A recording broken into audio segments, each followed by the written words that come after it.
বিধায়ক হিসেবে শপথ গ্রহণের জন্য রাজভবনের চিঠি পেয়েছেন উপনির্বাচনে জয়ী দুই তৃণমূল প্রার্থী রেহাত হোসেন সরকার এবং সায়ন্তিকা বন্দ্যোপাধ্যায়। বুধবার বেলা 12টায় রাজভবনের শপথ গ্রহণের জন্য চিঠি পাঠানো হয়েছে ভগবানগোলা এবং বরানগরের উপনির্বাচনে জয়ী দুই নবনির্বাচিত বিধায়ক।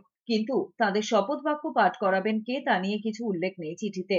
বিধানসভাকে পুরোপুরি অন্ধকারে রেখে চিঠি পাঠানো হয়েছে বলে অভিযোগ করেছেন অধ্যক্ষ বিমান বন্দ্যোপাধ্যায়। রাজ্যপালের এই চিঠিকে সাংবিধানিক রীতি বিরুদ্ধ বলে মন্তব্য করেছেন বিধানসভার অধ্যক্ষ। নিয়ম অনুযায়ী নবনির্বাচিত বিধায়কদের শপথ বাক্য বিধানসভায় পাঠ করান অধ্যক্ষ।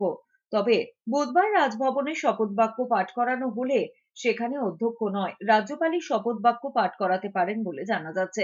এর আগেও রাজভবনে বিধায়কদের শপথ বাক্য পাঠ করাতে দেখা গিয়েছিল রাজ্যপালকে, কিন্তু এবার নবনির্বাচিত বিধায়কদের দেওয়া চিঠিতে তার স্পষ্ট কিছু উল্লেখ নেই।